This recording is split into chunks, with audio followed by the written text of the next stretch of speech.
The day I received the confirmation of my husband's ALS diagnosis, I also discovered he was cheating on me. He asked for a divorce, calmly stating I could have everything. He didn't want the money, he said. He just wanted her. I didn't cry or scream.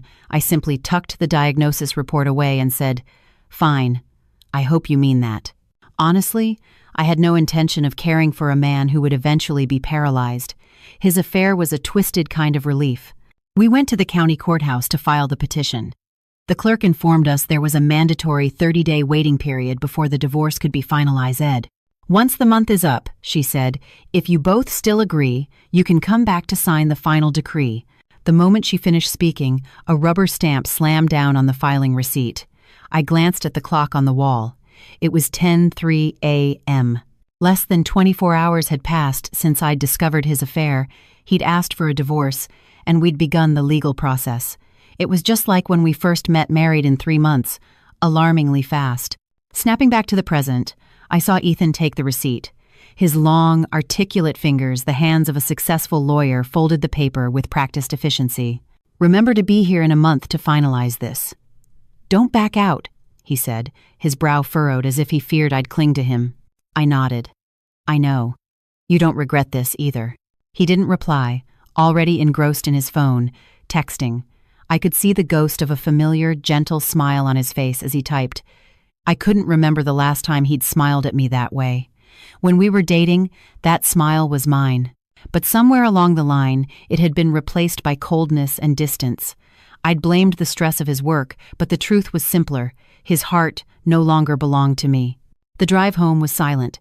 He parked in the driveway and began pulling his things out of the closet, packing them into suitcases in the trunk of his car.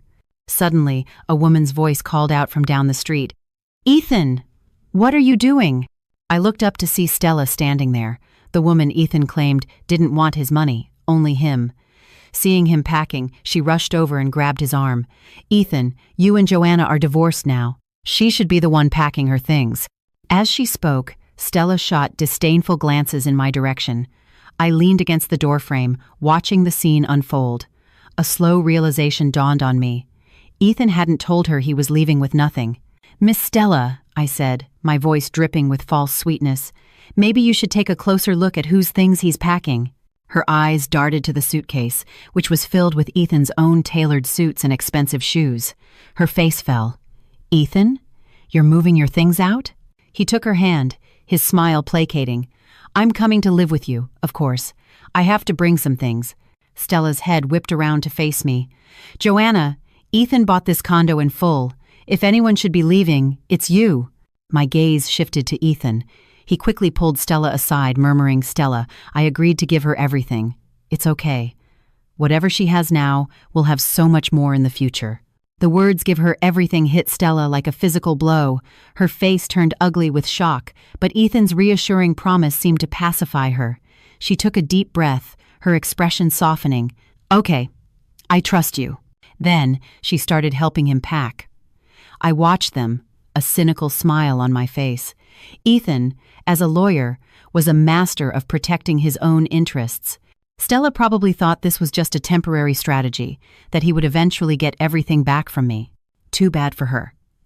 This wasn't just a verbal agreement. Ethan had insisted on having a formal settlement agreement drafted and notarized, detailing his forfeiture of all marital assets. That's how desperate he was to start his new life with her. The mere loss of the condo had provoked such a strong reaction from Stella. Her claim of not caring about money was the most transparent lie I'd ever heard. Once the car was packed, Ethan turned to me. "I'll get the rest of my things within the month." With that, he and Stella drove away. The sprawling condo felt cavernous and empty. When we bought it, I thought this would be the home where we'd spend the rest of our lives. Now, just 3 years later, it was all over. Every corner held a memory of us, making it impossible for me to stay. I immediately listed the condo on Zillow. Minutes after the listing went live, Ethan's law partner, Mark, called me. "Joanna, did you two really file for divorce?" he asked as soon as I answered. "We did," I said. Mark sighed. "You helped him build his career from the ground up. Things were just starting to get really good for you both. He's just chasing a thrill, Joanna. Once he's had his fun, he'll come back to you." I can't believe he's throwing everything away for an assistant he's known for less than 6 months. Every word was a plea for me to reconsider, to not make a rash decision, but it was Ethan who was determined to leave. If he didn't want me by his side, how could I possibly stay? I silently pulled his diagnosis report from my purse. Amyotrophic lateral sclerosis, ALS. Yesterday, holding this paper, I was drowning in grief. Today, I felt a strange sense of relief. When people do terrible things, karma has a way of finding them. I took out a lighter and set the report on fire. Watching the flames dance, I spoke to Mark. "Don't worry, I won't regret this. After all, Ethan doesn't have a future anymore." I thought that would be the end of it, but Mark was persistent. He was determined to fix our marriage. He called again a few days later, asking me to drop off a case file Ethan had left at the condo. I hesitated but agreed. I wanted to be done with this, and this felt like a final, clean break. Arriving at the firm, Bryant & Cole LLP, I saw the sign and remembered the day Ethan founded it. "Joanna," he had said, pointing at the brass plaque, "this is the beginning. I'm going to give you a better life." Who would have thought the starting point of his career would be the end of our marriage? I shook the memory away and walked inside. Mark met me and insisted on taking me to Ethan's office. As we approached, I saw them through the glass door. Stella was perched on the edge of his desk, handing him a cup of coffee. Their eyes were locked, completely oblivious to us. As Ethan took the cup, his hand suddenly trembled, spilling dark liquid across a stack of documents. He frowned, clearly puzzled by his own lack of control. But Stella just laughed, dabbing the spill with a tissue. "You must really like me," she cooed. "Staring at me so hard your hands are shaking." Ethan, dismissing the tremor, took her hand. "It's because you're so beautiful." They leaned in for a kiss, and a sharp pain lanced through my chest. I couldn't watch anymore. I turned, handed the file to Mark, and walked away without a word. Mark caught up to me, his voice apologetic. "Joanna, Ethan's been under a lot of pressure lately. This is just a momentary lapse in judgment." "Mark," I cut him off gently, "you don't have to make excuses for him. Please, don't waste any more of your energy on this. I know what I need to do." I took a deep breath. There is no chance of us getting back together. Ever. Mark fell silent, his gaze shifting to something behind me. I turned around. A pair of familiar eyes were fixed on me. Ethan was standing there. He had heard every word. His face was a mask of cold fury. He looked at me, a cruel smirk twisting his lips. "Joanna, your little game of playing hard to get won't work on me." I froze, a bitter taste filling my mouth. The only reason he'd think I was playing a game was because he was convinced I still loved him, that I couldn't live without him. I didn't argue. I just met his gaze and said softly, "Don't worry, Ethan. I can love and I can let go. Since I agreed to the divorce, I won't bother you again." The elevator doors opened. I stepped inside without a backward glance. As the doors slid shut, the tension finally drained from my body, but the image of him and Stella flashed in my mind, each one a fresh cut on my heart. I still couldn't understand how he could fall in love with someone else so easily, but my pride would never let me ask. When I got home, a real estate agent was already showing the condo. The location was prime, and within days of listing it, I had multiple offers. Today's viewers were decisive. They signed an offer on the spot. As the deposit hit my account, I promised them, "Don't worry, I'll have the place cleared out and professionally cleaned for you within a couple of days." For the next 2 days, I was a whirlwind of activity. I bought a smaller apartment closer to the hospital and began packing. As for the things Ethan hadn't taken, I boxed them all up and had them couriered to his law firm, cash on delivery. I had just packed the last box and was about to call the agent when Ethan showed up. He stood in the doorway, not taking a step inside. "Mom and Dad want us to come over for dinner tonight," he said, his tone icy. I paused for a beat. "Let me correct you. They're your parents now, not mine." His face darkened. "We haven't signed the final papers. You don't have to be so cruel to them." My head buzzed. Cruel? I couldn't believe the man I had loved most in the world would use that word to describe me. The words caught in my throat. He didn't wait for a reply, grabbing my arm and pulling me toward his car. In the passenger seat, a glittery sticker was already affixed to the dashboard, Stella's seat. I froze, then mechanically opened the back door. "I'll sit in the back." The silence in the car was suffocating. This was what our marriage had become in the last 6 months. Two people, closer than anyone, yet more distant than strangers. My heart ached with a familiar, dull pain. That evening, at the family home, his parents piled food onto my plate. Then came the usual interrogation. "Joanna, you and Ethan have been married 3 years. When are you going to have a baby? You work too hard.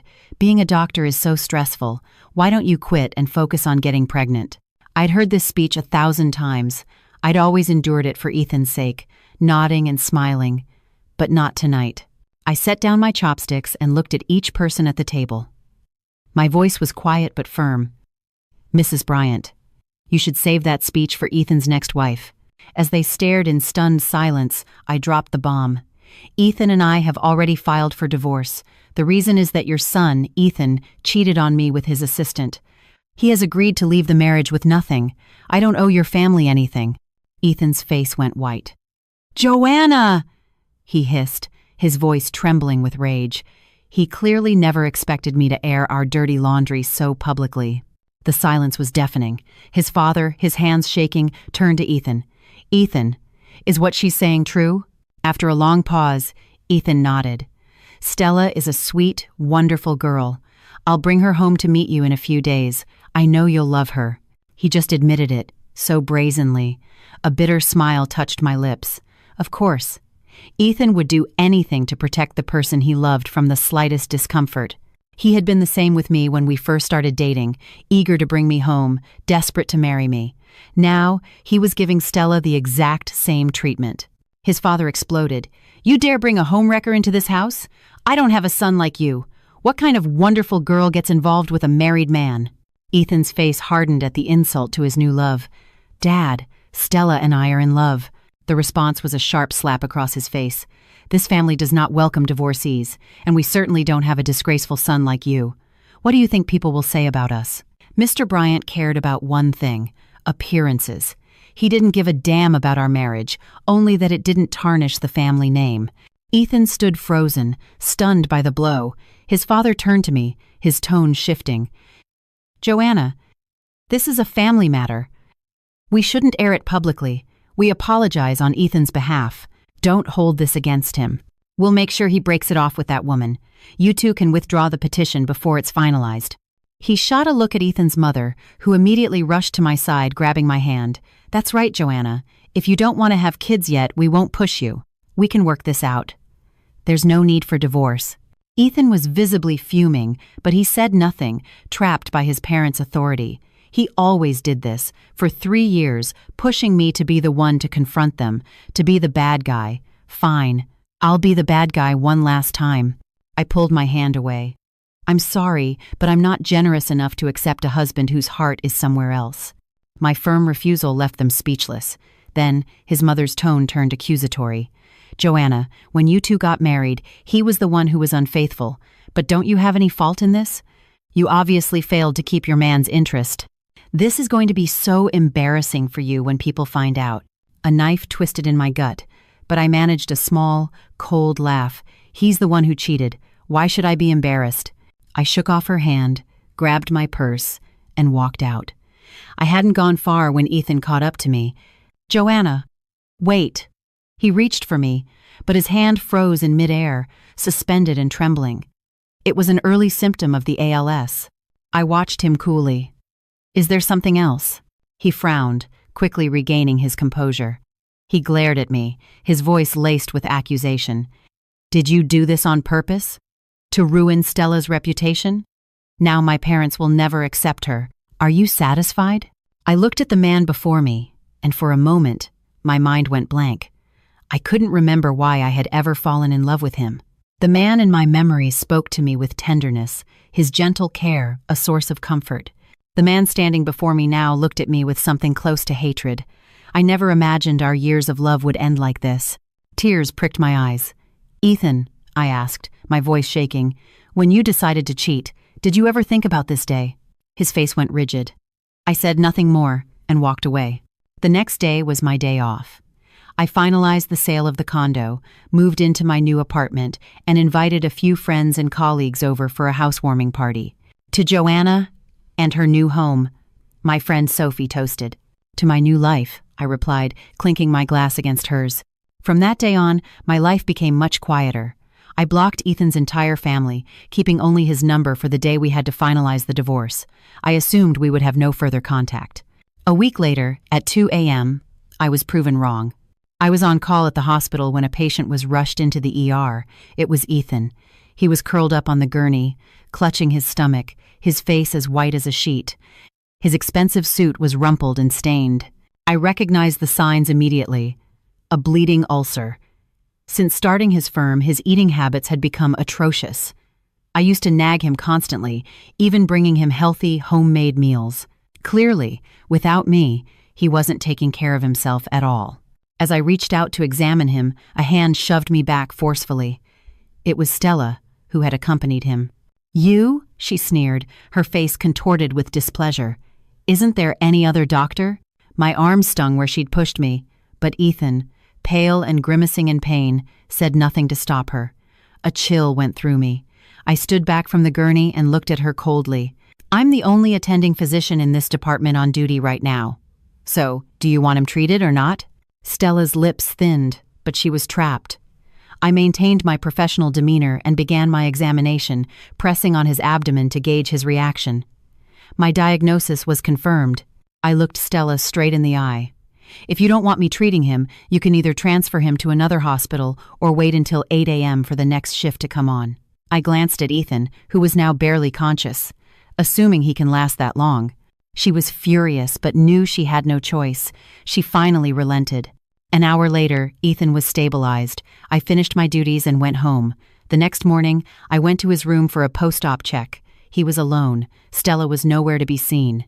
A post-op patient needs someone to look after them.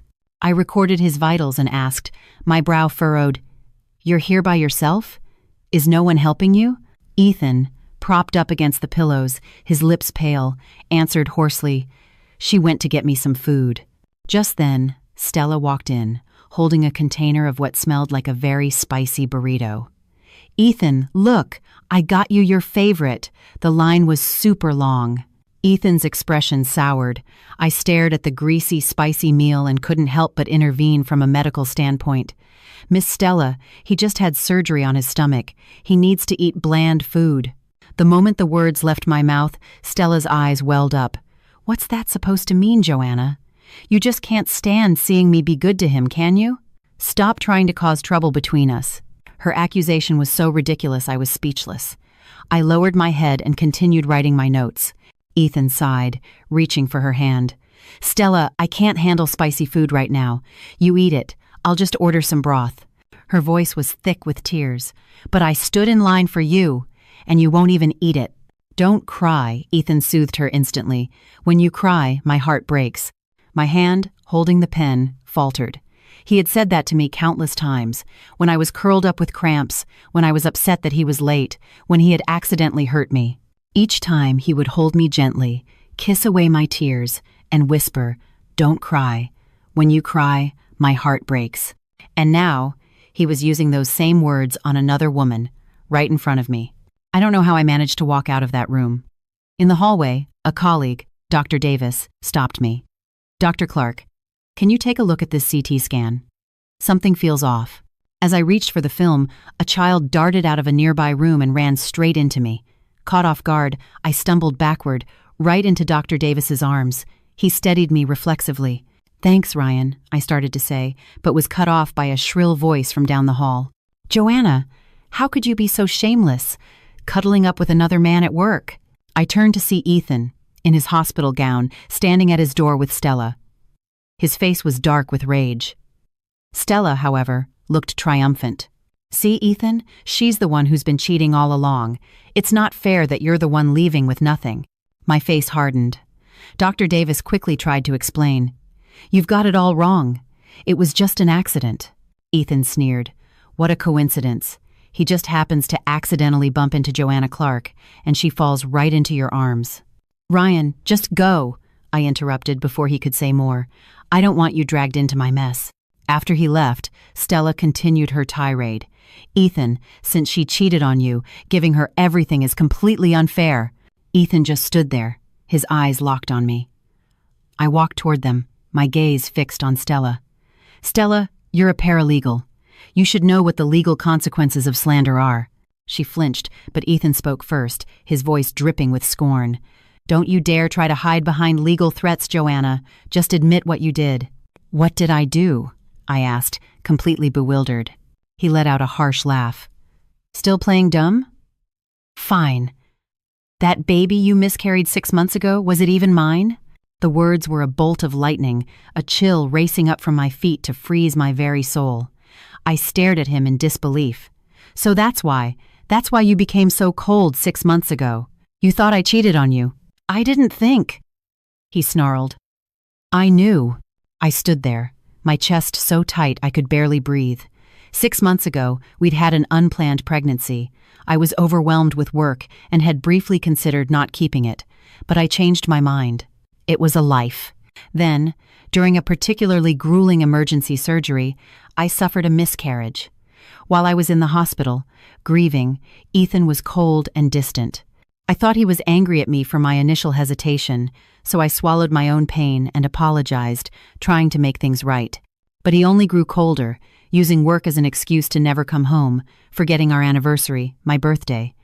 I blamed myself, thinking I failed to protect our child, but now I knew the truth. He thought I had betrayed him. My eyes burned. I went to work, and I came home to cook for you. Where would I even find the time to cheat? Ethan scoffed and pulled out his phone, playing a video.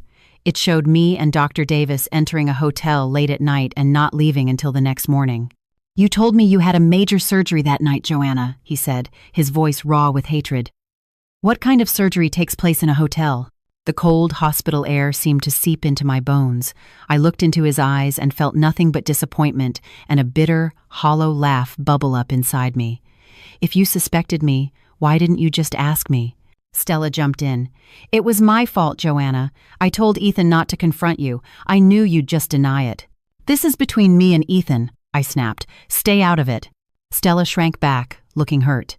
Ethan shielded her, sneering at me. You wanted proof. There it is. What do you have to say for yourself now? I looked at this man, my husband of 3 years, who had zero trust in me. My vision blurred with tears. I wiped them away, found a news article on my phone, and held it out to him. We performed an emergency, life-saving surgery in that hotel room. It was all over the news. The family sent a plaque to our department. It's hanging on the wall. You can go see it for yourself. The story had been a big deal at the time. I'd been so excited to tell Ethan about it, but he had shut me down. I'm exhausted from work, Joanna. I'm not interested in some news story. If he had cared about me, about my life, he would have known the truth long ago. But by then, his heart was already gone. I watched the shock dawn on his face, but I felt no vindication. After a long, heavy silence, I just shook my head. Ethan, I said, my voice empty. The only one who betrayed our marriage was you. I put my phone away and walked out. 2 days later, Ethan was discharged. I threw myself back into my work, trying not to think about them. The next time I saw him was 2 weeks later, at the courthouse. Our 30-day waiting period was almost up. This time, I was there as a witness for the hospital in a malpractice suit. He was the hospital's defense attorney. With the evidence on our side and a top lawyer like him, the case was a slam dunk. We won. Afterward, I was heading home when he caught up to me. Joanna, wait. I stopped, my back to him. Is there something you need, Mr. Bryant? The formal address made him flinch. It took him a moment to speak. About before. I was wrong. I misunderstood you. I'm sorry. I just frowned. His overdue apology meant nothing now. The trust was broken. His heart had moved on. Nothing could fix that. It's fine, I said. I have to go. Actually, he said, his voice hesitant, I was wondering, do you still have that recipe for the herbal broth you used to make me? My stomach has been acting up, and Stella, she doesn't know how to cook. He had lost weight in just 2 weeks. Stella really wasn't taking care of him. A part of me thought he'd probably end up back in the hospital soon. I relented. Fine, I'll text it to you. As I turned to leave, he called out again. Oh, and one more thing. Those test results from my last physical at your hospital, did they ever come in? I froze. Before I could answer, Stella ran up, linking her arm through his, a clear display of ownership. "Joanna, the case is over. Why are you still trying to talk to my boyfriend?" Ethan didn't correct her. His silence was an endorsement. My heart sank. I turned back to him. "You can call the hospital for your own test results." I didn't want any part of their drama. I walked away. Behind me, I could hear Stella's sharp voice. "What were you talking to her about? You're not still hung up on her, are you?" Ethan sounded weary. "Stella, can you not be so paranoid? I was just asking her something. I don't have feelings for her anymore." "You're the one who's never made me feel secure," she shot back. "How can I not be paranoid?" "Stella, I let you go through my phone. I gave you my credit cards. You made me delete every female contact I have. What more do you want from me?" So, they fought. But for Ethan, this kind of fighting was probably a price he was willing to pay for love, just like I once was for him. It had nothing to do with me anymore. I walked faster, leaving their voices behind. The next day was Saturday. I went to the mall to buy a birthday present for my best friend, Sophie. I was browsing in a jewelry store when I heard a sickeningly sweet voice.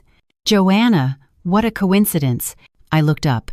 It was Stella, arm in arm with Ethan. I tried to leave, but she blocked my path. "Ethan and I are looking for an engagement ring. Since you're here, why don't you help us pick one out?" Engagement ring. The words were like daggers. We weren't even officially divorced yet, and he was already shopping for a ring with her. Did he have no respect for me at all? I could see the smug, triumphant look on her face. My hands trembled with rage, but I forced myself to remain calm. Me, his ex-wife, helping you choose a ring? I don't think that's appropriate. Ethan looked uncomfortable, but Stella pressed on. "Oh, it's fine. You have such great taste, Joanna. I'm sure whatever you pick will be perfect." I gave a bitter smile and glanced at Ethan. Actually, my taste can be flawed. For instance, I chose the wrong husband. I then pointed to a massive 12-carat diamond ring in the display case, priced at over $1 million. "How about that one? The Star of Chicago." Their faces fell. Ethan had given up all his assets. There was no way he could afford it. Just as I expected, his eyes followed my finger to the price tag, and he froze. "Joanna," he hissed, "are you trying to humiliate me?" "You two were the ones who started this," I shot back. I lowered my voice. "Ethan, do you remember what you used to say? That when you love someone, you should give them the very best in the world." He stared at me, then took a deep breath, pulled out his credit card, and slammed it on the counter. "You're right. Stella, I'm buying it for you." Stella's eyes lit up. She threw her arms around him. "Oh, Ethan, you're the best." The sales staff beamed, but I felt nothing but a cold emptiness. He had forgotten. Years ago, he had promised to buy me that very ring. We were broke back then, and I'd told him we could get it someday. I thought he was just dreaming, but now I knew he had meant it. His love for Stella was just more real, more profound than his love for me had ever been. The man I loved had never truly loved me. The pain was suffocating. I quickly paid for Sophie's gift and fled the store. That night, my phone rang. It was Ethan. "Joanna, you sold our house." His voice was slurred with alcohol. He was drunk. I knew this tone. It was his post-schmoozing, client dinner drunk voice. But I didn't understand this game. Praising Stella to the heavens by day, then getting wasted and calling me at night. "The house was legally transferred to me," I said coldly. "What I do with it is none of your business." There was a long silence. Then, "Where are you living now? I need to see you." "There's no need. We'll see each other in a few days when we sign the final papers." I was about to hang up when he spoke again, his voice urgent. "Joanna, I regret it. I don't think Stella and I are right for each other. Can we not get divorced?" My heart seized, but I knew it was just the alcohol talking. "You're drunk, Ethan." "No, I'm not," he insisted. "Joanna, I know this is shameless, but please just listen. I have no one else to talk to." It was the first time I had ever heard him sound so vulnerable, and it was over another woman. "What do you want to say?" I asked, my own voice hoarse. "You know why I fell for Stella? She's young, vibrant. She looks up to me, depends on me. Her whole world revolves around me, you. You're not like that at all." I was silent. I'm a doctor. My life is chaos. I thought our mutual understanding of our demanding careers, punctuated by moments of quiet intimacy, was the ideal state for our marriage. The truth was, He'd grown tired of it. You knew what I was like from the beginning, I said with a bitter laugh. He didn't respond. I took a breath. That's all in the past. In 5 days, you'll be free to be with the woman you love. I won't stand in your way. But that's the problem, he burst out. After we started living together, I realized all she does is go out and have fun. She has no life skills. My stomach was killing me, and I asked for a glass of water and a pill, and she accused me of treating her like a maid. She can't cook. The apartment is a mess. I come home from a long day and I can't even get a glass of hot water. The dam of his frustration broke. This was a side of Ethan I had never seen. The composed, mature man I knew was gone. Maybe you're only that calm when you don't really care. Those aren't major problems, I said, trying to be pragmatic. You can hire a housekeeper. That's not the worst of it, he continued. It's her jealousy. Tonight, I had a meeting with a female client.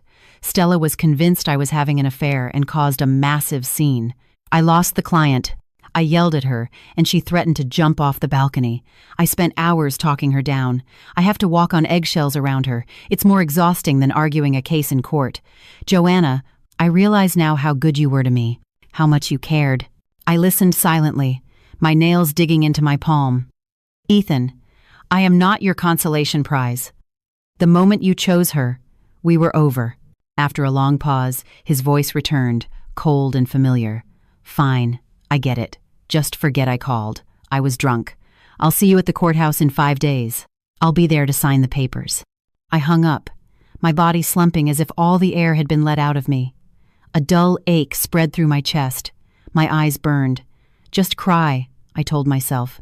Cry it all out, and maybe you'll finally be done with him. My 3 years of love for Ethan Bryant had to end. The night before we finalized the divorce was Sophie's birthday. I went to her party as promised. To my surprise, Ethan was there too. Sophie had just gotten back from a trip abroad, so I hadn't had a chance to tell her about the divorce. Joanna, she said, smiling, you and your hotshot lawyer are so busy you have to arrive separately to my party?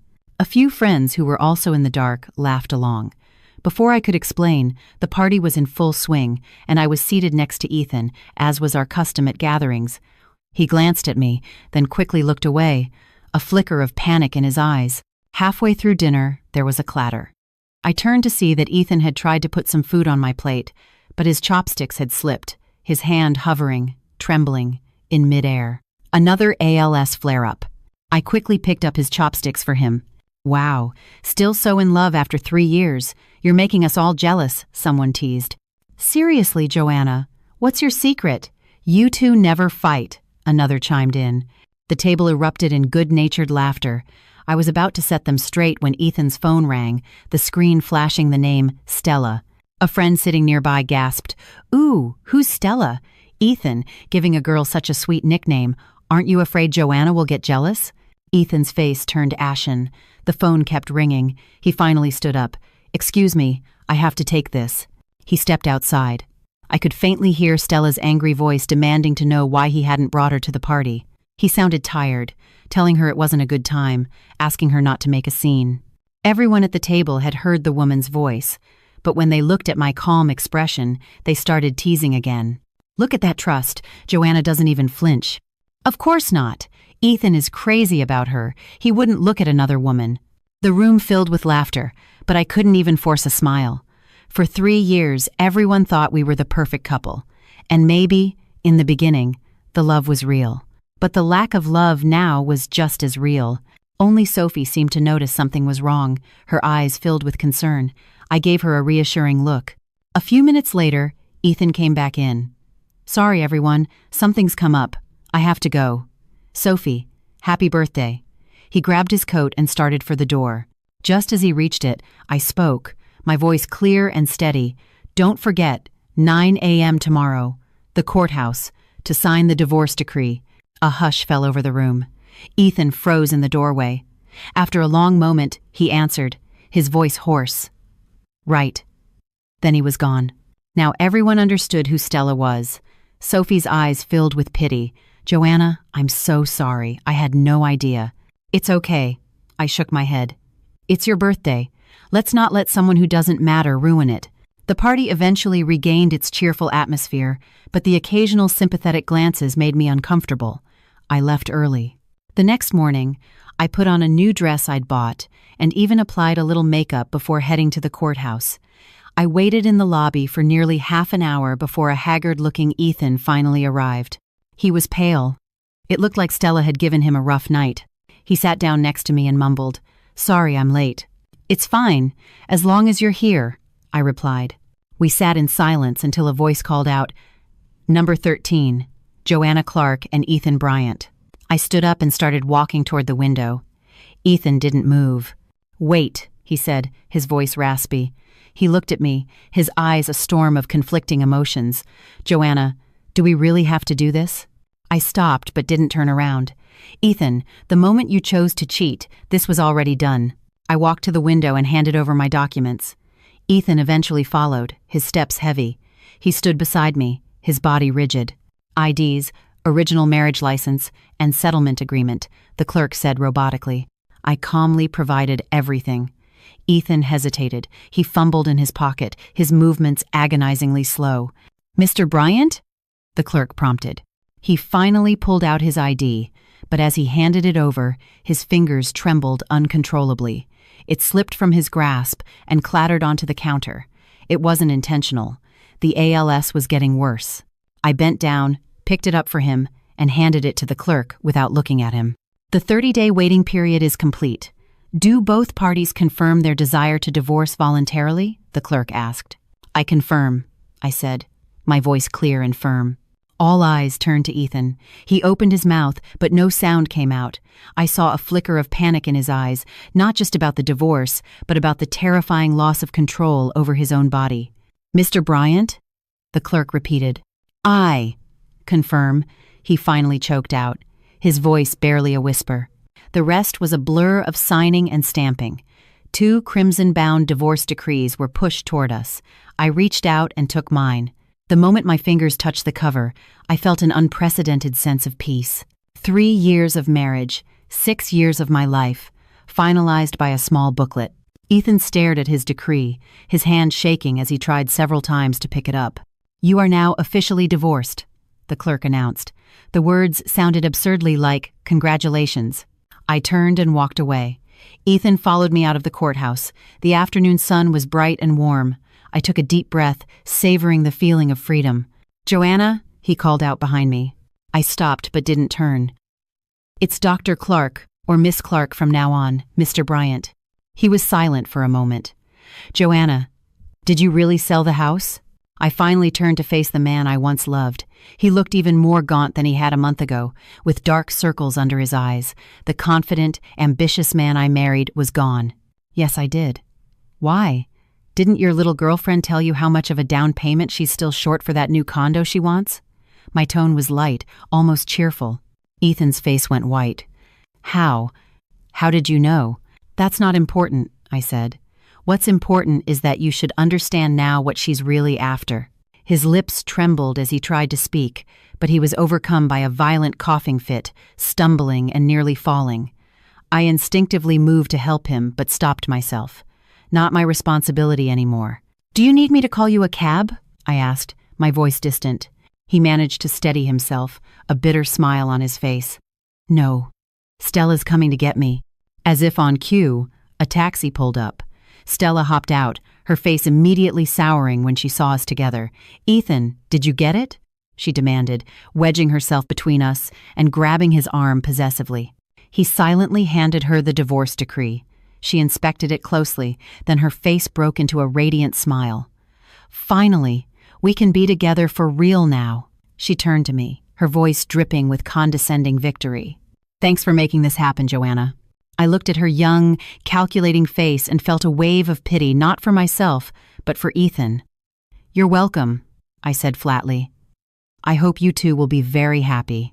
With that, I walked to my car, got in, and drove away. Through the rearview mirror, I saw Stella chattering excitedly while Ethan's gaze followed my car until it disappeared. The look of regret in his eyes was profound, but it no longer concerned me. Driving away, I made a call. "Hi, it's Joanna Clark. How's the renovation on my new place coming along?" "Miss Clark, we should be done by next week. You can move in anytime." "Perfect, thank you." I rolled down the window, letting the early summer breeze fill the car. It smelled of fresh-cut grass and freedom. A month later, I moved into my new home. It was a modest apartment near the hospital, but the view was incredible. I designed it myself, bright colors, comfortable furniture, and plants everywhere. There was no trace of Ethan's preferred cold, minimalist aesthetic, none of his heavy law books or his fully stocked bar. This space was mine. Sophie and a few friends came for a housewarming party to Joanna's new life, Sophie toasted.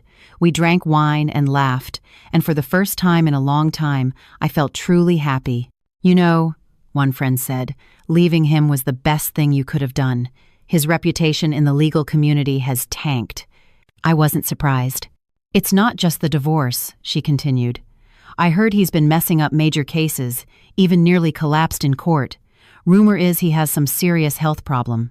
Another friend chimed in, "And that, Stella, is a piece of work. She's been using his name to take on side gigs, overcharging clients, and completely botching them. Ethan has to clean up her messes." Sophie took my hand. "And I heard he's been asking about you, that he regrets everything." I took a sip of my wine. "That has nothing to do with me anymore." 2 months later, at the hospital's annual awards ceremony, I was named Physician of the Year for my work in emergency medicine. Standing on the stage, I accepted the award as the auditorium filled with applause. As my director listed my accomplishments, my eyes scanned the crowd and locked with a familiar pair. Ethan was sitting in a corner, alone. He was so thin his suit hung off his frame. He was leaning on a cane. Our gazes met. His eyes were a mixture of regret, admiration, pain, and a longing I refused to analyze. I held his gaze for a second before calmly finishing my acceptance speech. He intercepted me as I was leaving. "Congratulations," he said, his voice weaker than ever. "Thank you," I replied politely, not breaking my stride. "Joanna." "Dr. Clark," he corrected himself. "Can we talk? I have a surgery in 10 minutes. 5 minutes. Please," he begged. I sighed and led him to a bench in the hospital garden. "I was diagnosed," he said, his voice strained. "ALS." I nodded. "I know." He looked at me, stunned. "When did you find out?" "The day you asked for a divorce," I said calmly. "I was the one who picked up your diagnosis report." The color drained from his face. "So you knew. Then why? Why didn't I tell you?" I finished for him. "Because you weren't worth it anymore, Ethan. The moment you betrayed our marriage, you lost the right to my care, my compassion, and my support." He squeezed his eyes shut, his knuckles white as he gripped his cane. "I was such a fool." "Yes, you were," I agreed, my voice devoid of emotion. "You threw away the one person who truly loved you for a woman who only loved your money. Stella, she left me after my diagnosis started getting bad. She's already looking for someone else." "That's the love you chose," I said. A siren wailed in the distance. My world, a world he could no longer touch. "I deserve this," he finally whispered. "This is my punishment." I stood up. "If there's nothing else, I need to go prep for my surgery."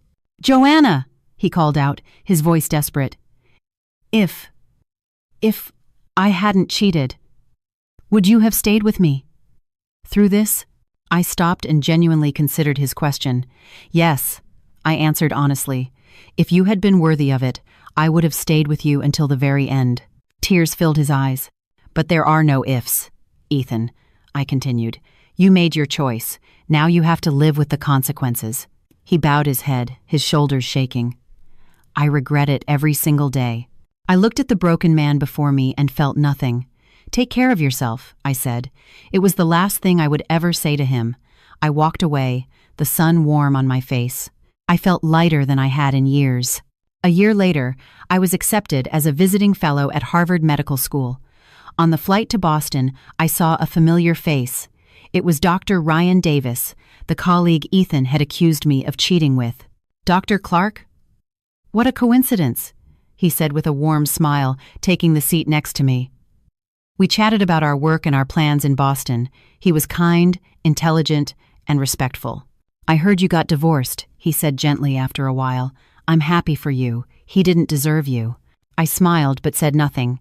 "Joanna," he said, a little nervously, "I've always admired you, professionally and personally. I know the timing might not be right, But if you're ever ready to start seeing someone again, I hope you'll give me a chance." I looked out the window at the endless sea of clouds. For the past year, I had focused solely on myself and my career, but listening to Ryan, I realized I wasn't opposed to the idea of something new. "We could start as friends," I said, smiling. His face lit up. "I'd love that." As the plane flew toward my new life, I thought about Ethan. I'd heard his condition had deteriorated rapidly. Stella had taken what little money he had left and disappeared. I felt no pity, no anger, only a quiet finality. He was a chapter of my life that was now closed, a lesson that had made me stronger. The future was an open sky, and I, Joanna Clark, was ready to fly.